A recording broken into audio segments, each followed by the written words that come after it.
Hello and welcome to today's live stream. Sorry, I had to take a couple of days off. I was planning on doing this trying to keep in a consistent schedule.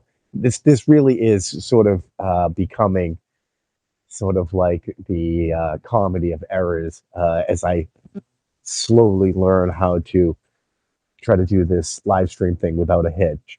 But we are coming to you live here from the beautiful garden. I think that the sound quality and the image quality, I think, are good.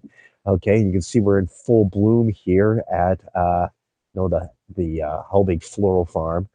Um, which I guess shout out to my wife who is our subscriber. She'll be at the Norfolk Flowers Market this week. So if you need some flowers in your life, come on down and you'll see us there. If there are any other of my subscribers that would like a shout out when I do one of these, just feel free to DM me and I'll put you in there. Um, I was hoping to do, I was hoping to do, and I am hoping to do these sort of on a reoccurring basis.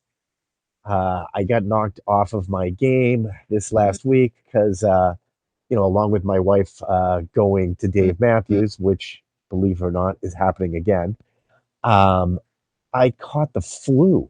And I mean, it was terrible. It was like just in my throat. I couldn't talk, couldn't breathe. Um, so I'm feeling a lot better, and I wanted to kind of come out and just talk a little bit about my latest paper or my latest blog entry that I just shared about where my name for the program that I'm using, Holistic Problem Solving, kind of came from. Because I think it's a fun story, and it says something about um, kind of what I'm trying to do here. Uh, you know, essentially, I came up with the idea because I was sort of riffing off of this idea of the whole child, which really, when I was coming up with the idea, it started to fall out of favor in favor of. Um, it's getting a little windy out here. I hope that's not interfering with the sound. But when I first started putting this program together, it was kind of at the height of the high stakes testing movement. No Child Left Behind had just been passed. And I was really thinking more in terms of the line of the book, The Whole Child, in this idea that you're not just, trying to teach one corner of a person's existence, you're trying to teach the whole sort of thing. And this is where that idea of problem solving really comes in, because I think when you look holistically at all of the different ways to approach teaching, different styles, different subjects that can be taught, problem solving itself becomes sort of this unitary phenomenon that every living thing does. In fact, with the advent of AI and some of these artificially intelligent systems, we're really getting a very good idea of what makes something intelligent, and what it is coming to the surface again and again is this ability to solve problems. So by coming at this problem solving ability and creating this structure and really getting students to look at what is the problem solving structure, what are you doing in your mind when you are at different stages of the problem solving process? Why is something like attention so important? Why is judgment so important? And why is it that they seem to be important at different times? All of this can be sort of answered by the holistic problem solving technique. And so I chose the word holistic problem solving, or holistic, because I was thinking about that whole child sort of thing and the unitary sort of feature of learning.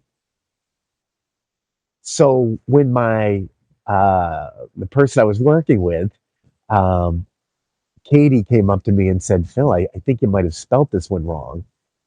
Uh, I really wanted to try to capture that in my piece of this weirdness that happens to people who have learning disabilities like myself when you start to get older and maybe really even have, in a lot of ways, overcome many of the disability parts of the learning disability.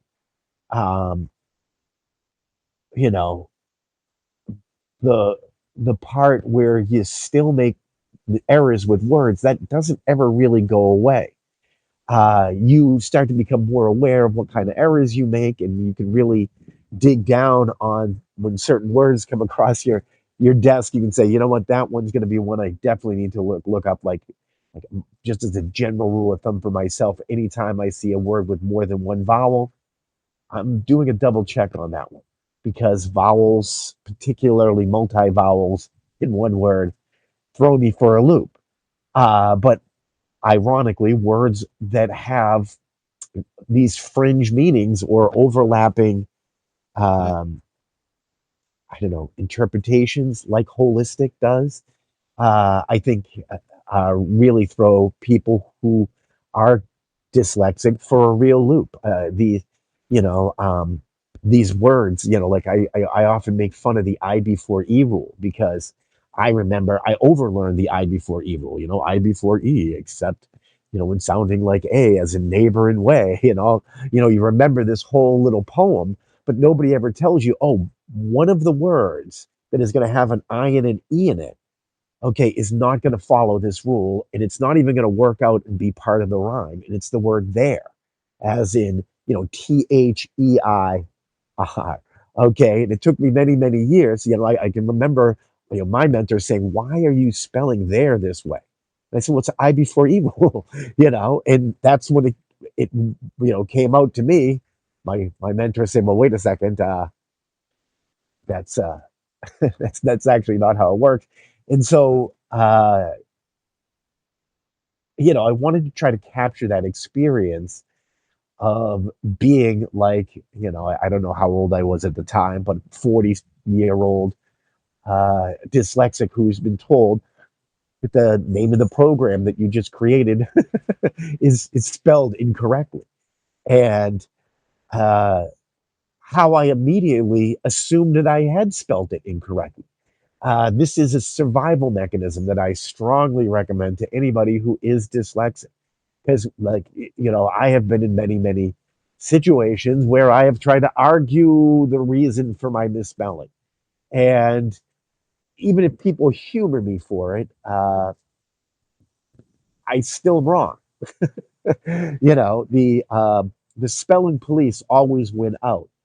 And that's one of the big ideas that I was trying to portray in this piece was that just this idea of having a spelling police, spelling test, kind of undermines everything, um, because suddenly, even if you enter into a gray area like this area with the word holistic, people are still going to fight over whether it's right or wrong. And really, I don't think, based on what I've looked at, that there is a right or wrong way to spell holistic. In fact, that is why when you look it up in Merriam's dictionary, the definition of holistic, WHOL, okay, is holistic, HOL, and that it's just a one for one correspondence. That people do not see any difference between these two words, and yet here we are in our English language with literally two words that are spelled completely differently, but have the same sound and the same exact meaning. I mean, it's not even like a homograph or a homophone. It's its own sort of interesting and unique spelling anomaly. So the fact that I sort of dropped into it relative to the way I was making this program, which I believe is here to help people who are neurologically diverse, who think differently, and don't easily fall into some of these diagnostic categories that are out there. I mean, one of the things that's really fascinating, at least from the angle that I've been as a special education teacher moving forward, is just the number of comorbid diagnoses that are coming up more and more frequently. You know, back in the early '90s, it would be very, very rare for somebody to have uh, two diagnoses. Um, and so today, it's very, very rare to have somebody who just has a pure dyslexia or a pure ADHD, or pure autism for that matter. It really leads to that idea of the complexity around what we are looking at. And so part of what I'm trying to do here with this holistic problem solving system is offer an alternative, not and this is where the problem that I come in. I'm not coming out and saying we need to get rid of diagnoses. I think diagnoses are important, and um, it is part of the process. When you notice something, you put a name on it, or you need to put a name on it, because putting a name on it helps us think about it. That word frames it in some sort of way. But what ends up happening after we put the word on it is that we suddenly start looking at the word and we stop looking at the actual object. So if you've been diagnosed dyslexic or ADD or autistic or whatever it is, the biggest problem that you actually face right now is is looking at what the word autism means rather than looking at what the word autism means for you. What aspect of autism in that list of symptomologies that come up with autism are you? Which are they for if you're dyslexic? What does that mean? And so, like for myself as a dyslexic, I've gotten to this sort of point where I play very, very defensively with any kind of language. In fact, that's how I survive as a teacher. If I have a student raise their hand and say, "Mr. Hulbig, you've spelt that wrong on the board," I flip it around and I say, "Thank you. Oh my gosh, you're helping me. Like, how do you spell it?" Now, the irony is I work with kids, a lot of kids who have like learning disabilities, and 9 times out of 10, one of the fun ironies is they don't know how to spell it either. Okay. But there's something intuitive about spelling that certain people feel like they can look at a word and go, nope, that one ain't right. They don't know what it is. Okay. In metacognition, we call this the feeling of knowing. But most people have that feeling of knowing regarding spelling, and I feel very strongly that if you are dyslexic, chances are that feeling of knowing ain't working quite so well when you're talking about spelling, because you'll write it out and you don't get a feeling for it, you know? Or worse, which is kind of what I'm trying to express, is I just always feel like anything that I put down in words, it's probably wrong. And so I've always taken this stance and as being okay, if it's wrong, tell me how it's wrong. I'll fix it, and I will fix it. Part of it is for my students. I feel I'm demonstrating how to take that criticism, because it hurts when people have to constantly keep coming up to you and saying, you spelt it wrong. When you see how many spelling errors you make on a natural, let's say, two-page document, and that number is quite large. Just that in itself can be um, enough to break you down and give you, like, help you lose hope in your ability to actually do this. But when you start thinking problem solving wise, well, you suddenly realize this in spelling thing, that's just the encoding part. We have all these computer programs that can help us with that. Really, the part I want to be focusing on is the part where my strength lives, which is putting those thoughts into meaning.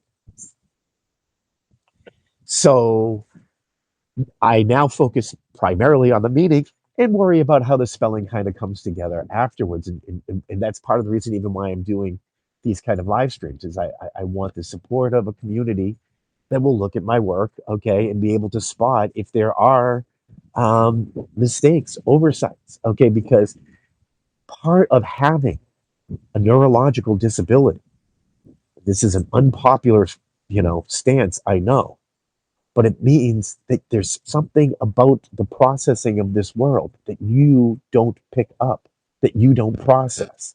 In the case of a person with dyslexia, it's nice and clear. It's something to do with language. Uh, with me, it has to do primarily with written language, so we could call it more dysgraphia sort of thing. But that dysgraphia thing, I know, lives in a more organic problem that I have with the language that generally I can fake very, very well, and you wouldn't even notice it unless I stop and I bring it up. And this name of the program, Holistic Problem Solving, is one of those spots where I had thought about this word and put it up on the board and then couldn't figure out why it was misspelled. And then looking at it later on and going, well, whole means everything. And HOLE means a whole, it's empty space. And like metaphorically, it didn't sit with me. Um, but the bigger piece is I want people to realize is we are now in this wonderful stage of human development where we can actually really do some research and reflection on these thoughts. And so when I went back to the research of what was going on with the word holistic, it just kept getting weirder and weirder. Like first off, the fact that it came out and said that I wasn't wrong right off the bat. Um, but then to like look at it closer and closer and see that the reason we have a word holistic with a W is primarily because we didn't want people to be making the mistake of thinking that we were talking about a hole in the ground and having it connected to that whole sort of thing. But I do understand that if you go back a couple of clicks in history even further, you'll run into the Greeks who are using the word, holus, okay, which I think is an interesting, uh, connection there. But I do think that the Old English one, which has the A in it, okay, actually has a fascinating connection, at least to my work, because if you paid attention, like go in, look at my last chapter of my book, where I talk about the resiliency that's needed to be neurodiverse. I'm talking about healing and health. And that's part of where the old English version of the word kind of came from. Uh, that that that holistic and healing are kind of related. So I like that in terms of its general connection there. Um, and so as I just kept digging down deeper and deeper on this word, it just seemed very clear to me that this word, it's the name of the program. Whether you want to think of it as an accident of my dyslexia, uh, or the fact that it's an expression of my neuro uniqueness in the way that I was thinking about this program that led to me creating a word that people who might be in the mainstream might look at and go, yeah, that's misspelled. Nobody spells it that way. But what I can tell you is, and this is a very common feature for anybody who is neurodiverse, is then when you start looking at yourself and looking at where you suddenly you realize that, wait a second, I'm not that far off. I'm not wrong. We're fighting over perspective, and my perspective is valuable here. And this is one of the big things that we do miss when we do not value neurodiversity, and we put strengths and weaknesses to the front and don't look at what are the I mean, we put weaknesses, I should say, to the front, and we put strengths to the back. And so uh, part of holistic problem solving really is to take a very close and in-depth look at what your learning process is. How do you solve problems? And find out where your strengths are at each of those spots so that you can use those strengths to work the challenges, work around maybe weaknesses or other types of things, like social challenges also, that hardly ever get mentioned when we're talking about dealing with a learning challenge. Uh, so this idea of holistic problem solving in terms of the idea that I was trying to express and this word that I chose to represent it just becomes even more amazing to think that it's a dyslexic program that people could fight over and say the word is spelt wrong. And yet I can still turn around in classic dyslexic fashion and go, nope, the word's not spelled wrong. Look, here it is in the dictionary. Here it is in the history. And did you know the history part? Because if you don't know the history part of the word holistic with an H, you're going to really want to see um, my next my next blog post. Okay, because that was the thing that really clinched it for me. It was like, why am I just being, going with what people are telling me? Okay, that this is the way it should be spelt because that's the way it's always been spelt. Because when you look at uh, the history suggests that we should definitely be trying to find, I think, a different word uh, rather than um, glorify that division, which I won't get into it too much now. I'll come back and we'll talk about it maybe next time. But if you have any comments, thoughts, things you'd like me to talk about, or if you're a subscriber and would like me to mention you on the live stream, please send me a DM or drop something in the comments. I'd love to start some discussion around these things. Thanks.